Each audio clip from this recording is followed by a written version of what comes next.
Hello everyone and welcome to the 2016 Toyota Save Mart 350 at Sonoma race review, where I recap what went on before the race, during the race, and after the race, looking ahead to the upcoming race.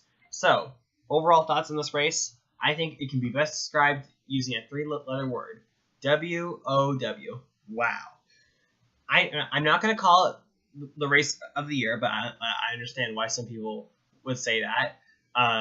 The race lacks some things that I was expecting or hoping to happen. Like strategy is talked a lot about at Sonoma, but I gotta say, this wasn't really exactly the strategy race that I thought it was going to be, but there were still some varying strategies.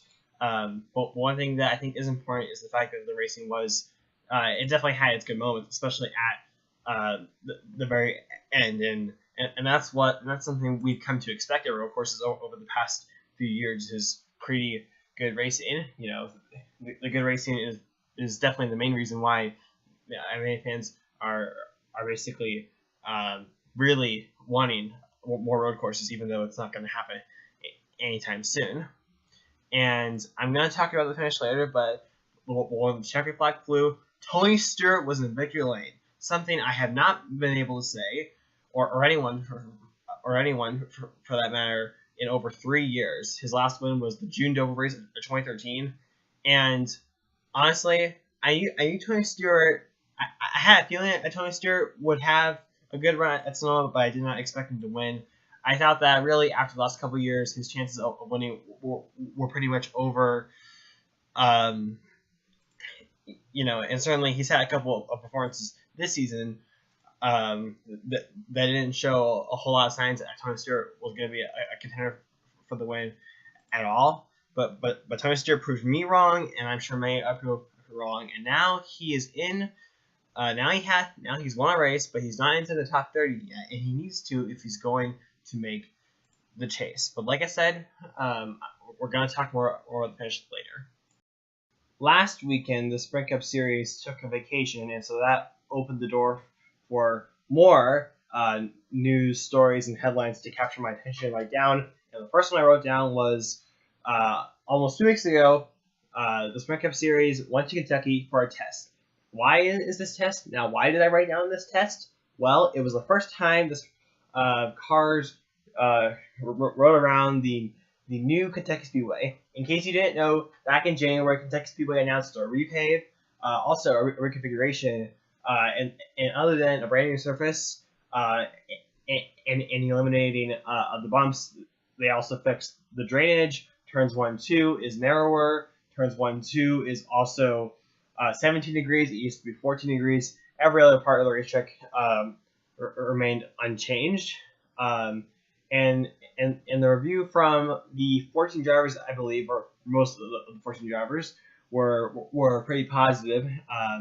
I think even a couple of them said that the track is now more challenging than ever. And we'll see how well the race is in 2 weeks. I'm looking forward to the Kentucky race a little bit, especially since that race has the even lower downforce package that was used in Michigan 2 weeks ago.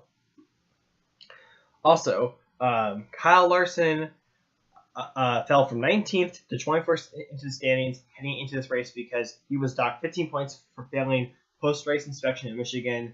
Not the right measurements on the car or in the car. And so this is definitely going to hurt Kyle Larson, especially if he doesn't get that win and or isn't consistent enough to make the chase. And then we had 2 drivers attempting to make the Sprint Cup Series debut. Dylan Lupton, who my best memory of Dylan Lupton is actually he got top 10 driving for the team that John was telling me drives for in the Xfinity Series last year in Ohio. That's kind of the only memory I can really think of when I think of Dylan Lupton. Cody Ware tried to make his debut this week, but couldn't because he failed to qualify, not fast enough among the non-charter teams. He drove the 55 car for Premium Motorsports. Dylan Lupton drove drove the 93 car for BK Racing. Also, and this news was definitely a little surprising to me, Martin Truex Jr. and Frontal Racing want to sign a contract extension, but it all depends on sponsorship. So I believe so far right now, I think as of right now, they don't have enough sponsorship for all the races next year. And if it doesn't happen, Eric Jones could move up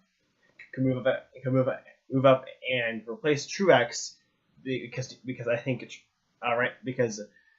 I think basically the way it works is that if Truex doesn't get enough sponsors, then basically Eric Jones will basically inherit the sponsors that Truex has or something like that.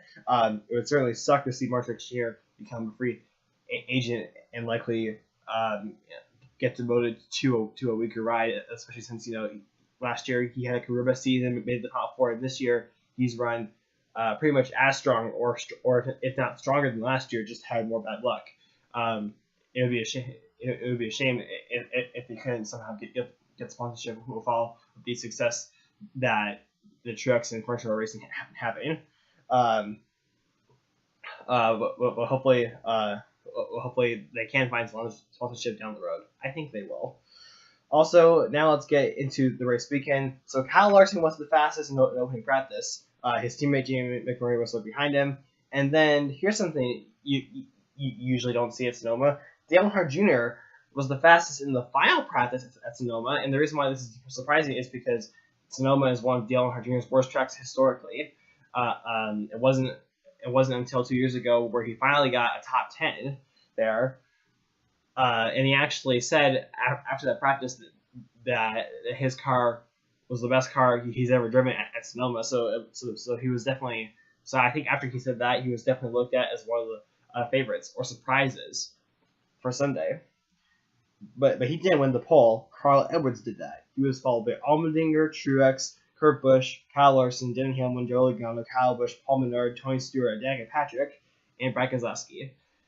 So really, it was looking like this weekend, this race could be anyone's game.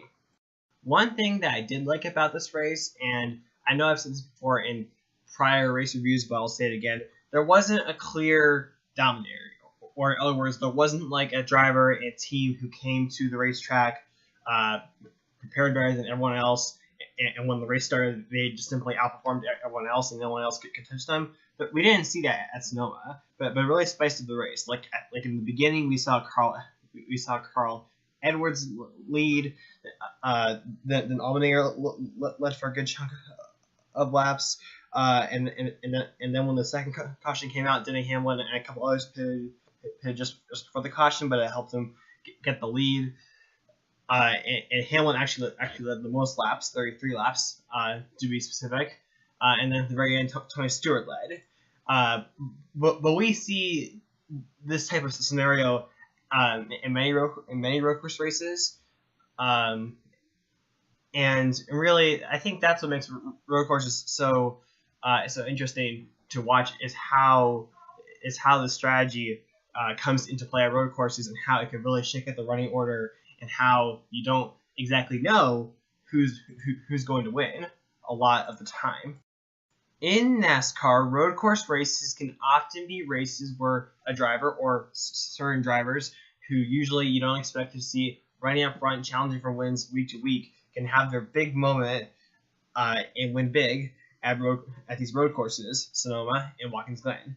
And some drivers were able to capitalize on this rare opportunity, like Tony Stewart, who, if you've been following NASCAR for the past few years, has struggled, but Tony Stewart can still get the job at road courses. He was able to capitalize on that and win the race. Other drivers, not so much. The biggest example is AJ Allmendinger, who many people looked at him as one of the biggest threats to the win. And he had a good car, but just simply not the best car. Nevertheless, he still could have won the race, but on the final pit stop, which came under caution, he was penalized for an uncontrolled tire, restarted 26th, finished 14th. So now someone like him is going to have to hope he wins at like Daytona, a few miles race, or the next road course, Watkins Glen, if he's going to have any good chance at making the chase. There were a couple of other drivers that I expected to capitalize on the opportunity, but didn't. One of those is Kyle Larson. He had a fast car in practice, and and definitely showed that in the race. But when he made his like second last green flag pit stop, which happened under the green flag, he got caught speeding. Same goes for his teammate Jamie McMurray, who I honestly expected to perform a lot better, considering the fact that I think he's one of the more underrated road course racers who hasn't yet to win on a road course. But he got penalized for speeding at the very beginning of the race and was never really able to recover. Last year was the first year of the current Fox/NBC contract for the Sprint Cup and Xfinity Series. But this year there were a couple of changes to the Fox broadcast crew. Most notably, Jeff Gordon went from full-time driving to becoming one of the newest members of the Fox family. And I gotta say, I think Jeff Gordon did very well in his first year. It was nice to have someone new and fresh come to NASCAR on Fox, because I think they've needed it for a while. Jeff Gordon knows these cars, the packages, these drivers much better than anyone else on the Fox broadcast crew, in my opinion. And I think he can give more detailed analysis in the race, and so I enjoyed that. But unfortunately, it came at the expense of removing Larry McReynolds. But he was still part of he was still sort of like part of like the booth. He was just in like a separate booth, kind of just talking about like race strategies and trends of races, etc. Which actually caught me off guard at the beginning of the season, because I thought that Larry McReynolds was actually going to be part of like the Hollywood Hotel, but maybe I misread something. And we still had DW Mike Joy. Darrell Waltrip doesn't like irk me as it does with other people that I've seen on social media. But in my opinion, if I had it my way, it would be Mike Joy, Larry McReynolds, and Jeff Gordon, and that's how I would do it. Darrell Waltrip can go hang out with his brother Mikey in the Hollywood Hotel, which also has Chris Myers, and I think it'd be pretty much perfect. One thing that I did miss though was Jeff Hammond as one of the pit road reporters. He's still part of the Fox team. He's one of the analysts on NASCAR Racer, but I miss him at the racetrack because he had been such a big part of NASCAR on Fox the past 15 years. But as I close here, last year I think NASCAR on NBC and their crew put NASCAR on Fox to shame, and so really throughout much of this first half of the year, I've really been looking forward to NASCAR on NBC, which returns this weekend at Daytona. Here is the part of the video that probably some of you have been desperately waiting for, and that is me dissecting the final lap. And man, was it a thriller. So on the final lap, Tony Stewart was leading, Denny Hamlin second. Hamlin clearly had the faster car. It was tracking down Tony Stewart at an alarming rate in the final few laps. Tony Stewart, though, was doing what he did, being defensive as possible. He was in a must-win situation. Hamlin already had a win. He had nothing to lose, but he desperately wanted to get that first Brokers win. Entering turn number 7, he wheel hops, gets into Tony Stewart. Hamlin takes the lead. At this point in the race, I'm like, oh no, darn it. Hamlin's going to win now. And I would not have had a problem with Hamlin, but I would have rather had seen Tony Stewart win. Right here, Tony Stewart tries his best to stay with Denny Hamlin, but is losing ground. And right about around here, Darrell Waltrip says, I think Tony Stewart used his stuff up. And at the time, I agreed with him. But here we go. Down into the hairpin. Hamlin, Tony Stewart. Hamlin goes in a little wide. Here comes Tony Stewart on the inside. They're side by side entering the final few corners. They make contact. Hamlin into the wall. Tony Stewart coming into the final corner. He wins at Sonoma. My goodness, what a finish. Now let's wrap things up and look ahead to Daytona. So to recap, not the best race of the season in my opinion, but it was a good one. And Tony Stewart winning with everything he has gone through over the past few years and in the way he did it, thrilling fashion. That is definitely one of, if not the best thing to happen this season. Truly a great moment and a popular win. And I know that on Friday, Tony Stewart talked about how driving a sprint car doesn't make him very happy, and how it's not really fun anymore. He's looking forward to life after NASCAR. But it wouldn't surprise me if he changed his mind just a little bit after this win. And the way he celebrated in Victory Lane, that's definitely the happiest Tony Stewart I've seen in a while. And what's kind of interesting about Tony Stewart winning this race was how he missed the first several races, but got a chase waiver, and has now won his first race of the season. Last year at Sonoma, Kyle Busch went through the same thing and won his first race of 2015 at Sonoma. Interesting to see that. Will we see it next year? We'll just have to find out. One thing though that was kind of sad to see was kind of like, and I guess it could be legit complaints or conspiracy theories, but there are some people that are talking about how the finish was staged because some people think that Denny Hamlin let Tony Stewart go underneath him just so Tony Stewart can win. I find the people who say that to be quite ludicrous in my opinion, just because like if Denny Hamlin really wanted Tony Stewart to win, he would not had even been trying the slightest to chase him down. In his interview, Denny Hamlin said that he didn't wheel hop the final corner, but he did say that he was looking in the mirror more than out his windshield, and in the late stages of the race, that's going to cost you pretty much, regardless of how talented you are. And Tony Stewart was able to capitalize on Denny Hamlin's choke, and he was able to win. So I definitely do not agree with the people who say that it was staged, and the people who say that Denny Hamlin just pulled over Tony Stewart. I don't think of that at all. And now looking ahead to Daytona, Tony Stewart has won the 4th of July race 4 times. Can he do it again? We'll just have to see. Also, like I said earlier, NASCAR on NBC returns. Last year, I thought they were great for the most part. Rick Allen, Jeff Burton, Steve Hart. And this year, I expect them to be even better. Now that all three have experience and chemistry working together, I think it's definitely going to be a good second half of the season with them coming out on board. Now Daytona, now back in February, the Daytona 500 was mostly lackluster, but it did have the closest finish in Daytona 500 history. Could we see a finish that close this July? We could. It just depends on what happens in the closing stages of the race. But I do hope that we do have a better overall race than the 500. But before that race begins, I think we're gonna have a bigger issue to deal with, possibly, and that is rain.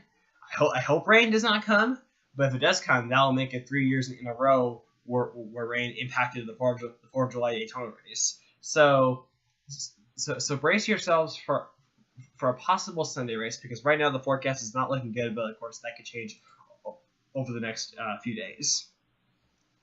As far as I picked a win, it's hard to pick winners at play checks a lot of the time, but I think Matt Kenseth is going to go out there, run up front, and redeem himself after coming so close to winning his 3rd Daytona 500 last February. So he's my favorite to win. I also wouldn't mind seeing another new winner, because if you look at the last 5 points races, which includes this one, we've seen 5 drivers win for the first time this season. Matt Kenseth at Dover, Martin Truex Jr. at Charlotte, Kurt Busch at Pocono, Joe Logano at Michigan, and now Tony Stewart at Sonoma. Could we see that trend continue? Very well likely, because it is restrictor plate racing, the great equalizer. But anyway, I hope you enjoyed this race review, and I'll see you in the next one, either late Saturday night or Sunday, or whatever the Cup race happens. Thank you all for watching. Be sure to rate, comment, subscribe, and bye.